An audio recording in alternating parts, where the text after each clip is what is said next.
India की G20 summit आज तक की हिस्ट्री में हुई सारी मीटिंग में सबसे सक्सेसफुल रही है।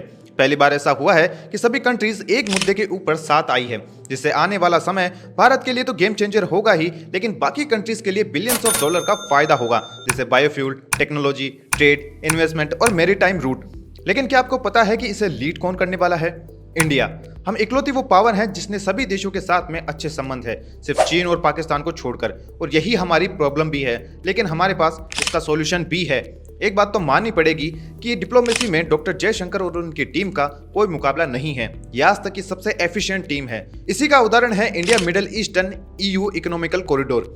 ये एक नया ट्रेड रूट है जो इंडिया को बाकी के यूरोपियन देशों से जोड़ने वाला है। इस ट्रेड रूट से किसी भी प्रोडक्ट को आधे से भी कम समय और 40% कम खर्च में ट्रांसपोर्ट किया जा सकता है, जिससे पोल्यूशन तो कम होगा ही, साथ ही इससे जुड़े देशों की इकोनॉमी में भी ग्रोथ आएगी।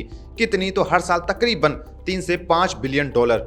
ये तो सिर्फ टिप ऑफ द आइसबर्ग है, और इस वजह से ही इंडिया को अमेरिका का साथ मिला है। अगले 50 दिनों बाद वापस इस प्रोजेक्ट के पार्टनर देशों के बीच में मीटिंग होने वाली है, जिसमें इसके बजट, रूट और इन्वेस्टमेंट की बात होगी। अब आप सोच रहे होंगे कि सब ठीक ही तो जा रहा है, तो फिर प्रॉब्लम है क्या? तो प्रॉब्लम है चीन और पाकिस्तान। दरअसल इस प्रोजेक्ट से चीन के बेल्ट एंड रोड इनिशिएटिव को भारी नुकसान होने वाला है। कितना? तो तकरीबन $1 ट्रिलियन, और चीन हर वो कोशिश करेगा जिससे कि ये कंप्लीट न हो पाए। अब सवाल यहाँ पर ये उठता है कि इंडिया चीन को काउंटर कैसे करेगा? और मान लो कि हमने चीन को कंट्रोल कर भी लिया, तो भी ये बहुत मुश्किल है, क्योंकि इससे पहले भी इस तरीके के 4 मेगा प्रोजेक्ट कैंसिल हो चुके हैं। तो जानते हैं कि इंडिया किस तरीके से चीन को काउंटर करेगा, सामने आने वाली मुसीबतों से कैसे डील करेगा, इससे इंडिया का क्या फायदा होगा। तो शुरू करते हैं आज का video geopolitics with future analysis. दुनिया भर की कॉम्प्लेक्स प्रॉब्लम को एक आसान और इंटरेस्टिंग तरीके से समझने के लिए चैनल को सब्सक्राइब जरूर कर लें। इस इश्यू को समझने से पहले हमें यह पता होना चाहिए कि आखिरकार G20 है क्या, इसकी हिस्ट्री क्या है, ये काम कैसे करता है और आज तक इसका इम्पैक्ट क्या रहा है, इंडिया को इससे क्या फायदा हुआ है। अगर ये आपको नहीं पता तो चिंता मत करिए, हमने इसके ऊपर पहले से ही एक वीडियो बना रखा है, आप उसे जाकर देख सकते हैं, मैं लिंक डिस्क्रिप्शन में डाल दूंगा। तो चलिए वीडियो शुरू करते हैं। सबसे पहले ये जानते हैं कि ये सब शुरू हुआ कैसे। 10 सितंबर G20 समिट की मीटिंग के दौरान पीएम मोदी के द्वारा एक नया प्लान सजेस्ट किया जाता है, जो कि और देशों के बीच में होने वाले ट्रेड से जुड़ा था। इस प्रोजेक्ट में किसी भी प्रोडक्ट या फिर मटेरियल को गुजरात के मुंद्रा पोर्ट या फिर मुंबई के मुंबई पोर्ट से शिप के सहारे पहले UAE के जबेले अली पोर्ट पर उतारा जाएगा। फिर वहां से इस प्रोडक्ट को ट्रेन में लोड करके सऊदी अरब, जॉर्डन और इजराइल तक ले जाया जाएगा। इजराइल के हाइफा पोर्ट से वापस इस प्रोडक्ट को शिप में लोड करके ग्रीक, टर्की, फ्रांस या फिर अन्य देशों में पहुंचाया जा सकता है। जैसे ये प्लान रिवील होता है, सभी G20 के देश इसके लिए राजी हो जाते हैं। चीन और रशिया के लीडर्स वहां पर नहीं होते हैं, तो वो इसे कंडेम भी नहीं कर पाते। और यही नहीं, 8 और नए प्रोजेक्ट भी अनाउंस किए जाते हैं, जिन पर भी सभी देशों की मंजूरी हो जाती है। मंजूरी मिलने के पीछे यहाँ पर 2 कारण हैं। पहला है प्रोजेक्ट सच में बढ़िया है, और दूसरा है यहाँ पर चाइना। पहले प्रोजेक्ट की बात कर लेते हैं। अगर ये ट्रेड रूट बन जाता है तो ट्रेड करने में लगने वाला समय 45% से कम हो जाएगा। अभी की बात करें तो गुजरात से इटली प्रोडक्ट पहुंचने में तकरीबन 25 से 28 दिन तक का समय लगता है, क्योंकि अभी हम स्विस कैनाल वाला रूट काम में लेते हैं, जो कि जिबूती, इजिप्ट और मेडिटेरियन सी से होकर जाता है, और ये शिप के सहारे ही जाता है, जो ट्रेन के मुकाबले स्लो, ज्यादा फ्यूल और महंगा पड़ता है। वहीं अगर हम इस नए कॉरिडोर से ले जाएं तो इसमें सिर्फ 16 दिन का ही समय लगेगा। ट्रेन को बिजली से चलाया जाएगा। जो पैसा शिप के इंश्योरेंस में लगता है, जो कि कभी वापस भी नहीं आता, उस पैसे को देश अपने यहाँ पर लोगों को रोजगार देने में लगा सकेंगे। बिलियंस ऑफ बैरल ऑयल बचेंगे, जिससे कि इन्वेस्टमेंट को फायदा पहुंचेगा, और देशों के बीच में कम्युनिकेशन, टेक्नोलॉजी, इलेक्ट्रिसिटी आदि के ऑप्शन भी बढ़ जाएंगे। एक एस्टिमेट है कि इससे हर साल तकरीबन $4 बिलियन की कमाई होगी और $9 बिलियन का कम खर्च आएगा। इस प्रोजेक्ट में अभी 8 देश शामिल है, जिसमें Saudi Arabia, UAE, European union, France, Italy, Germany और इंडिया तो है ही। इसके साथ सऊदी से लेकर इंडिया के बीच में एक इलेक्ट्रिक केबल भी बिछाई जानी है, जिसमें सिर्फ रिन्यूएबल बिजली ही सप्लाई की जाएगी। अगर ये प्रयोग सफल होता है तो आगे EU से लेकर ऑस्ट्रेलिया तक इलेक्ट्रिसिटी के वायर भी जोड़े जाएंगे, जिससे इलेक्ट्रिसिटी के लिए फॉसिल फ्यूल को बर्न करने की जरूरत नहीं पड़ेगी। इसके साथ टाटा केबल भी होगी, जो कि 2 देशों के बीच में कम्युनिकेशन को और फास्ट करेगी और इंटरनेट सप्लाई में भी स्पीड आएगी। अब आप में से कई लोग सोचेंगे कि इसमें अमेरिका का नाम तो है ही नहीं, तो फिर वो इतना क्यों उछल रहा है? यहाँ तक कि जो $14 बिलियन का खर्च आने वाला है, उसमें भी वो हेल्प करेगा।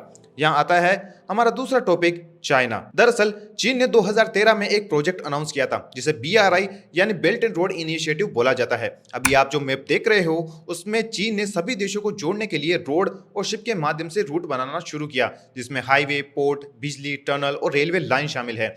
इस पर BRI पहले चीन के बीजिंग से शियान तक रेलवे और रोड से सामान पहुंचाया जाएगा, जिसके बाद दुशानबा, ईरान, तुर्की, ग्रीस, मॉस्को, नेदरलैंड, रोटरमैंड, इटली और आखिर में वापस ग्रीस। यहाँ तक रोड का कनेक्शन होगा। वहीं इसी के साथ चाइना ने अपनी डेड ट्रैप टेक्निक से समुद्र के रास्ते को भी जोड़ने के लिए कई देशों में पोर्ट बनाए हैं, जैसे इजिप्ट का सोखना पोर्ट, वहां से शुरू होकर Djibouti, Kenya, UAE, Pakistan, Sri Lanka, Bangladesh, Malaysia, Australia, Indonesia से होते हुए वापस चाइना के पोर्ट तक जाते हैं। ऐसा ही हम सबको पता है कि चीन दुनिया का सबसे बड़ा एक्सपोर्टर है। वो अपने पुराने सिल्क रूट को वापस हासिल करना चाहता है, जिससे पहले के समय दुनिया का 95% ट्रेड हुआ करता था। लेकिन अभी का हाल देखें तो BRI खुद संकट में है, कई सारे प्रोजेक्ट अधूरे हैं। पाकिस्तान तो $30 बिलियन खा के बैठा है। छोड़ो, ये तो है ही चोर, जो अपने बाप का सगा ना हुआ वो किसी और का क्या ही होगा। यहाँ चीन अपने इस प्रोजेक्ट से पूरे ट्रेड रूट को डोमिनेट करना चाहता है और इसके लिए वो डेड ट्रैप टेक्निक और इस्लामी स्लाइस तकनीक का काम में ले रहा है, जहाँ चीन इन्वेस्टमेंट के नाम पर गरीब देशों को सिर्फ कर्ज में फंसाकर उनको अपने हिसाब से कंट्रोल करना चाहता है, और जिन देशों को वो कंट्रोल नहीं कर सकता उन्हें वो अपने ऊपर इतना डिपेंड कर देगा कि उसकी मर्जी के अलावा वो देश कुछ भी नहीं कर सकेंगे, जैसे सऊदी और रशिया के साथ ऑलरेडी हो रहा है। जैसा कि हमें पता है कि चीन अपनी बेल्ट एंड रोड रूट से हर साल तकरीबन $2 ट्रिलियन से भी ज्यादा का ट्रेड करता है, और साथ ही में मोस्ट वर्ल्ड ऑर्गेनाइजेशन भी चाइना के इन्फ्लुएंस में ही है। इसी को देखते हुए अमेरिका ने इंडिया का साथ दिया है और इस प्रोजेक्ट को न सिर्फ फंड करने की बात कही है, बल्कि यूरोपियन नेशन को मनाया भी है। चीन खुद वर्ल्ड पावर बनना चाहता है और अमेरिका ये होने नहीं देगा।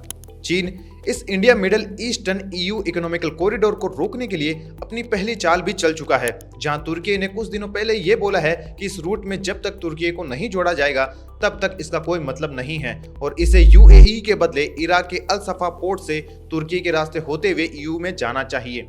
अगर ऐसा नहीं होता है तो तुर्की इसका सपोर्ट नहीं करेगा। वहीं चाइना ने अफगानिस्तान, वेनेजुएला और ईरान को अपनी BRI प्रोजेक्ट में शामिल कर लिया है, जो अमेरिका के लिए एक नई मुसीबत है। रही बात एक और बड़ी प्रॉब्लम की, तो वो खुद यूरोपियन नेशन ही है और इंडिया भी है। अब ये बात कुछ लोगों को शायद नहीं पचेगी। प्रॉब्लम यह है कि इस ग्रुप में ज्यादातर देश डेमोक्रेटिक है, यानी कोई एक आदमी डिसीजन नहीं ले सकता। इंडिया में तो विपक्ष का हाल ही बुरा है। अगर कुछ अच्छा होता है तो ये सबसे पहले अपनी टांग अड़ाते हैं।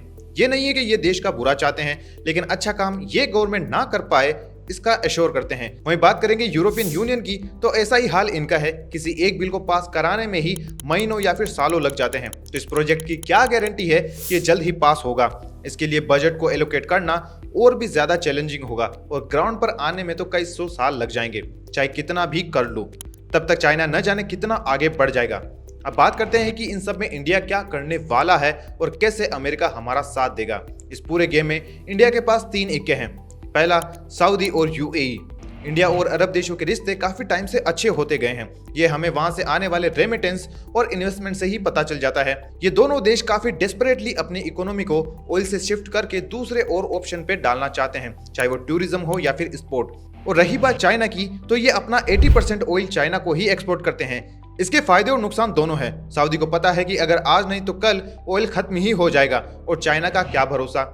वहीं दूसरे इक्के की बात करें तो वो है इटली। दरअसल इटली ने 2019 में BRI को साइन किया था, लेकिन विपक्ष और अमेरिका के लगातार विरोध के चलते इसे वापस हटाना पड़ेगा, क्योंकि जॉर्जिया मेलोनी ने नवंबर 2023 से इस प्रोजेक्ट को आगे बढ़ाने में साफ मना कर दिया है। इसके चलते कुछ इटालियन डेलीगेट्स को चाइना भेजा गया है उसको मनाने के लिए, और यही हाल नेदरलैंड का भी है। अगर ऐसा होता है तो चाइना को इससे एक बड़ा झटका लगेगा। अब बात करते हैं हमारे लास्ट इक्के की, तो वो खुद अमेरिका ही है। मानो या न मानो, अगर कोई चीन को कंट्रोल कर सकता है तो वो अमेरिका ही है। भले ही चीन की इकोनॉमी कितनी भी फ्रेजाइल कंडीशन में क्यों ना हो, हम अगले 5 साल तक चाइना को टच भी नहीं कर सकते, चाहे वो मिलिट्री पावर हो या फिर इकोनॉमिकल। लेकिन अमेरिका हरा सकता है। इसकी मदद से हम चीन के इन्फ्लुएंस को कम कर सकते हैं। और रही बात तुर्की की, तो आप कमेंट सेक्शन में बताइए कि इंडिया तुर्की का क्या कर सकता है। आप इस वीडियो के बारे में क्या सोचते हैं, हमें कमेंट सेक्शन में जरूर बताएं। अगर आपको हमारा काम पसंद आता है तो चैनल को सब्सक्राइब करना ना भूलें। तब तक जय हिंद, जय भारत।